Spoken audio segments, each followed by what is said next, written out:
In today's video, we're taking a look at the latest trade talk around the league. We're looking at the Montreal Canadiens, the San Jose Sharks, as well as the Calgary Flames. Plus, we have some RFA rumors around the Anaheim Ducks and the Edmonton Oilers. We also have a signing in Anaheim as well, and an injury update in Pittsburgh. All that coming up next. So welcome back to another video here at Top Shelf Hockey. As I mentioned, we have a variety of NHL news and some trade talk to take a look at here today. First up, we did get another signing today. The Anaheim Ducks today announced they've signed veteran goaltender Alex Stalock. He gets a one-year, one-way contract valued at $800,000. So he right now makes the third NHL caliber goaltender on their roster. Of course, they still have John Gibson as well as Lucas Dostal. So I know most teams right now are trying to have three quality goaltenders if they can. It's proven to be, a challenge, and obviously, one goaltender gets hurt. You need to have a number three that's, able to come up and, give you some quality minutes and some quality starts or appearances. So I'm not sure that this is a move that's really going to lead to, another move per se, but we do know that the Anaheim Ducks and John Gibson have been, long rumored to be for him to be wanting a fresh start. So I guess it also gives him a little bit of insurance and, extra player on the roster so that if they do finalize a Gibson trade, they don't necessarily need a goalie back. They could go with Dostal and Stalock for the season if need be, or if there's injuries or whatnot. So we'll see. Like I said, I don't think this is automatically something that leads to another deal, but it does give them a little bit more depth and insurance in case they do eventually find this Gibson trade that's been long rumored to be possibly taking place. Kyle Dubas spoke to the media as well, and we did get clarity a little bit more on the Jake Guentzel situation. Of course, he was mainly speaking about the Erik Karlsson trade and everything that went down yesterday. But we did learn a little bit of other information that we didn't really talk about yesterday, just because it wasn't as important as the Karlsson details.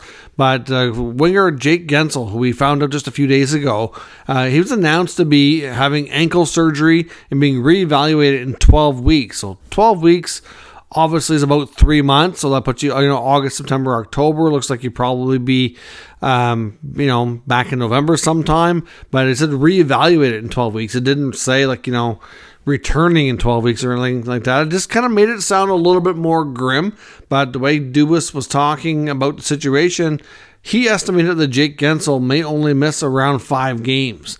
So with the way their schedule starts the season, that's what he's anticipating. Now, of course, it may not be exactly that, but even if it is, say, a little bit more, I know there's been some talk about Jake Guentzel being on long-term injury reserve to start the season, but that's not going to be possible if he's only going to be out for the first 5 games of the year. With LTIR, you have to miss at least 28 days or 10 games.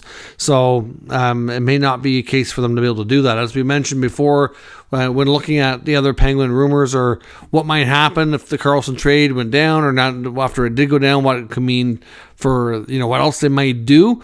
They don't have a ton of other cap space. There was some talk about maybe Tomas Tatar being a UFA target for them to try to add one last piece to the roster.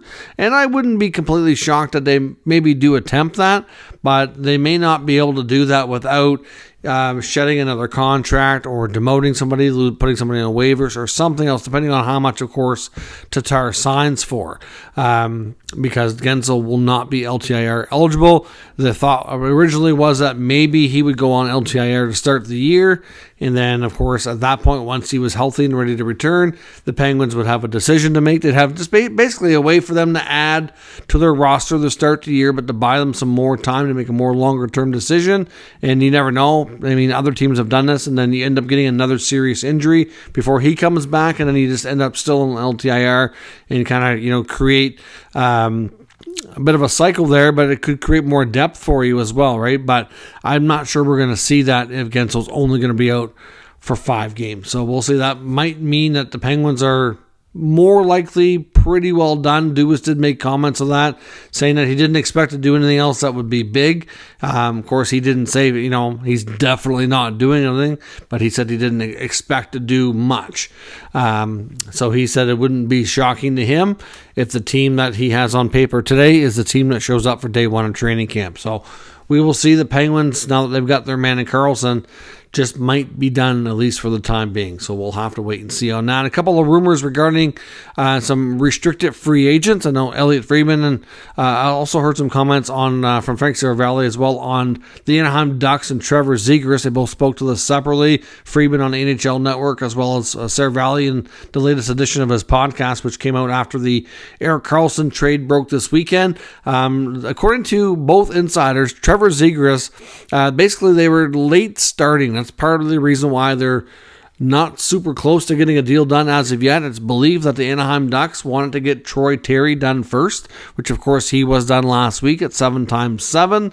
There is some belief that perhaps, it's not for sure, but that they may not want to go kind of above that on a contract for any other player right now. Which to me isn't really great, because Zegras to me is going to be worth more than that long term. And if you could get him locked up on a 7-8 year deal, I know $7-8 million, to me that I don't think long term that's a good investment and a good bet to make.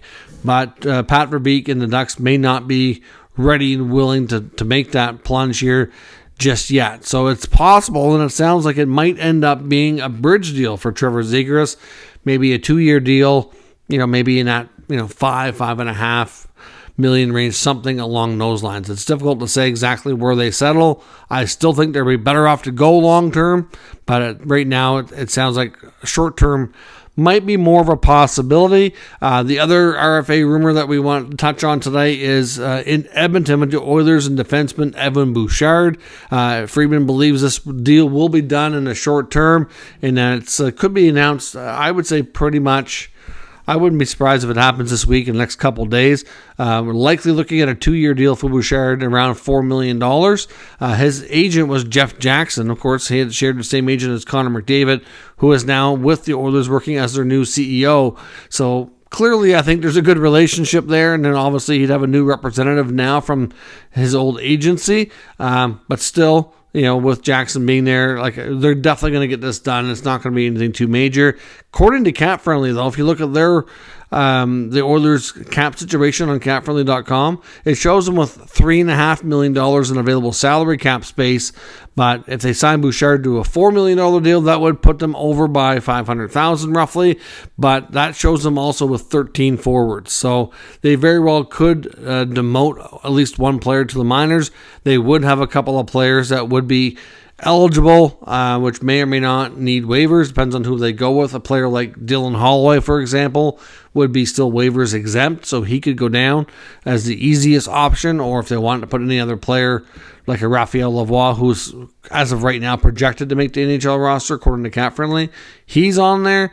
But he's old enough now that he needs waivers. So the way Lavoie's contract was structured was that so that he had a better chance to make the roster, and that if he if he went on waivers, he'd be more likely to get picked up too. So we'll see what happens. But either way, there's an easy way for the Oilers to make a little bit of extra space. So affording a $4 million contract for Bouchard really shouldn't be too big of a deal. So we'll see. Those deals should get done. I did see some rumblings around a player like a Josh Bailey, for example, who's still, a veteran UFA out there looking for a new home. There's a few teams that are still possibly looking at adding an extra forward, but some of these teams have a complicated cap situation, so it's not easy to do.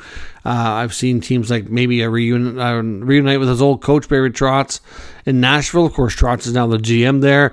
Or maybe even a team like the Washington Capitals might be looking to add another veteran, but their cap situation is a little complicated in that regard as well. I've seen maybe a team like Winnipeg might look to bring on a veteran like Bailey. They'd have a little bit of space, but or even a team like Detroit. But again, some of these teams have the space but don't really have the need of another veteran player, and some teams kind of have the need but not a lot of space. So it's hard to say, but those are some of the teams that I've seen might be kind of kicking tires on Bailey, but there's really no speculation of anything being close on his front.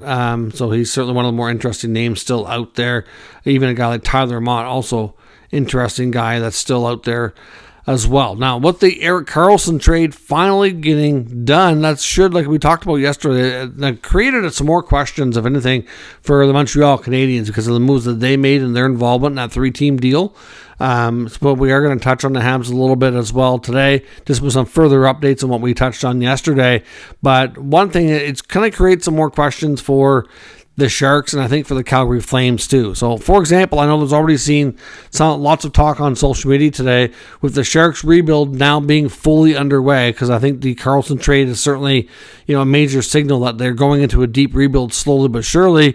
That maybe a lot of people are starting to wonder about the future of Logan Couture. Now, Logan Couture, like Karlsson, has 4 years left on his contract. He's a tad bit older, 34 years old, and he hasn't gone through, he's been relatively healthy. He hasn't gone through a ton of injuries, but I think it's fair to say he's declined a little bit in his play, but he's still a pretty productive guy. He put up 67 points last year, can play multiple forward positions. He's been their captain in San Jose, so shows good leadership skills.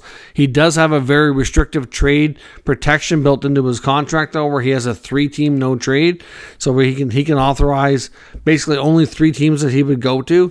Now, of course, he could open things up if he wants to really move on from San Jose, like we've seen out of Karlsson. Now, we haven't heard any speculation, directed from the player or from a, well-connected insider suggesting that he definitely wants out. I would think, looking at the direction of the team and what they've done, that they'd probably be very much open to it. Frees up some money from a cap perspective. Helps save the owner some money from an actual cash perspective, and kind of continues to turn over the roster and create more room for some of the younger guys that are going to be looking to add here. But he makes $8 million a season. They'd probably have to retain at least some. They ended up retaining 1.5 on Karlsson. I don't think they would have to do as much. I mean, maybe even $1 million or a little less, make it $7 million. I think a lot of teams would pay, $7 million for the next 4 years for a 60-point centerman who's got lots of experience and good leadership skills. I mean, a team that comes to mind is Boston.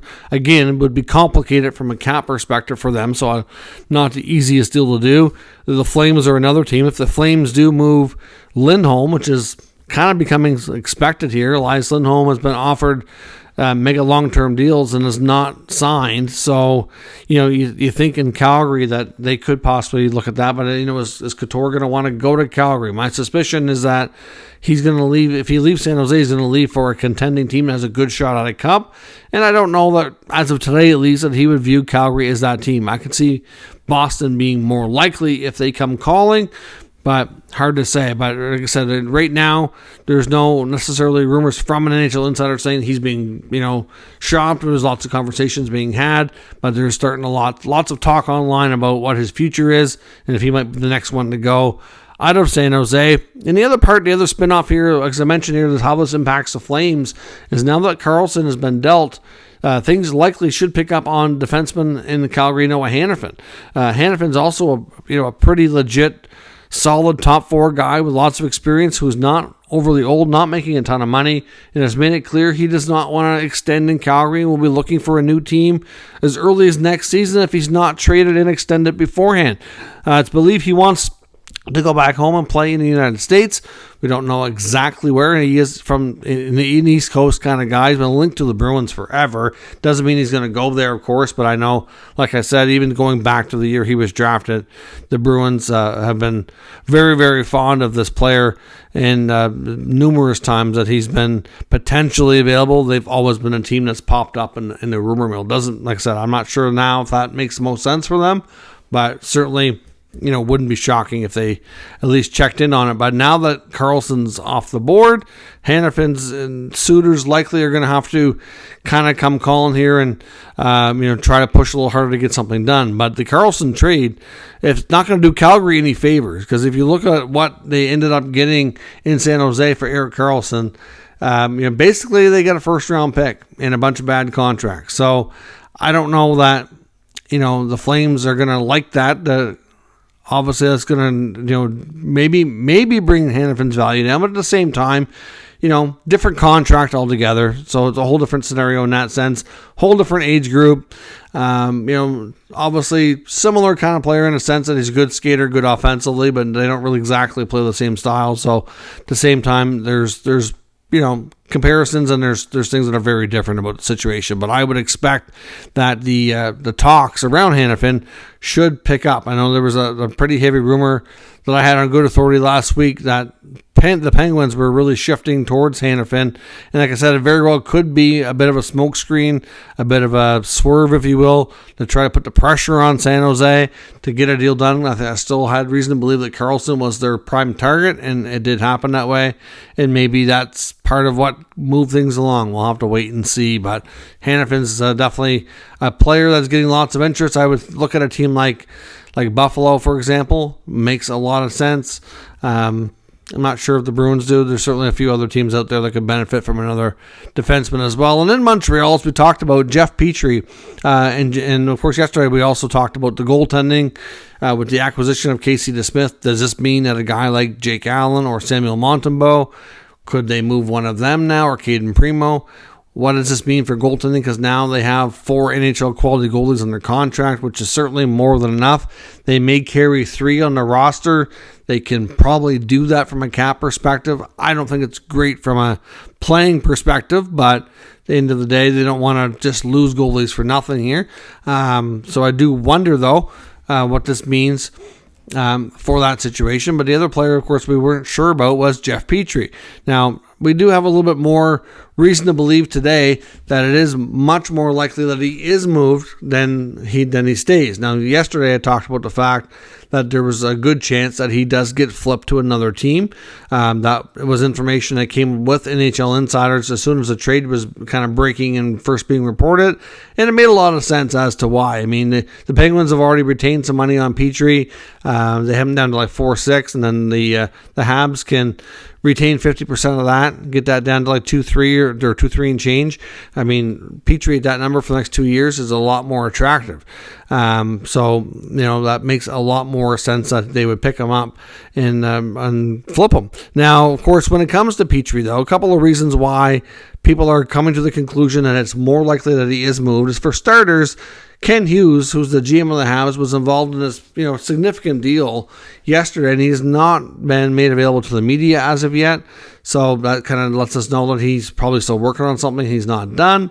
The Habs, of course, had stuff posted on their social media, wishing the best to Mike Hoffman and Rem Pitlick, who were traded away from the club. There was nothing posted to welcome back Jeff Petrie, though. That's why a lot of people are kind of suspecting that he's not staying. So they haven't welcomed him back through social media. The GM has not spoken to the media. So that's why it's kind of leading to the conclusion that they're probably in the process of flipping him, and we'll see. Now, a couple of teams that were mentioned today as potential suitors of Petrie would be the Dallas Stars. They were interested last time around when he was traded to Pittsburgh. And it just seems like a very Dallas thing to do. I think that I wouldn't be shocked if they try to pull this off. But, of course, like some teams here, they're going to need something going back the other way. I wonder, they've been long rumored to move Radek Faksa. I do wonder if there could be a deal there. The Habs still have a lot of forwards. I don't know if that's what they would prefer, but I can see that maybe being an offer from Dallas's perspective. Nashville's another team to watch. They apparently could have interest. I know they've been linked to maybe wanting to move like a guy like Dante Fabro. So I don't know if that would be a trade with Montreal or maybe a separate deal. I'm not sure. Fabro probably would be a guy that Ken Hughes would know well, so I can see there maybe being interest. Columbus, I don't think is completely done with their blue line. If they could add another veteran, I think that's something they would like to consider. A team like Chicago definitely has the room and could stand to be upgraded a little bit. So I think those, they could be in the mix here as well. Those are the 4 teams that, to me, based on what the rumor mill is saying and based on what I've looked around the league and kind of think makes the most sense, I think that's your most likely landing spots on where he could go. Assuming that he doesn't want to stray too far from home. I know he'd probably like to play in Detroit, being a Michigan guy, probably work well from a family perspective. But looking at the roster of the Red Wings, I don't really see how they would have a need, but you never know unless they find and do another move to free up some a roster spot. Financially, from a cap perspective, they'd be okay to take him on. They just don't really have a need based on what they already have under contract. So we'll have to see, but I certainly don't think that at this point it doesn't looking too likely that Jeff Petrie will remain and have a reunion with Montreal, that he's more likely to be moved on to one of the teams we just mentioned, or perhaps another surprise team in there as well. That is all your news and reports for today. Let me know your thoughts on something down in the comments. We'll discuss further. If you're new to the channel, make sure you subscribe and stick around. We'll keep you up to date with the latest news, rumors, and analysis of all 32 NHL teams. Thanks for watching, and I'll catch you next time.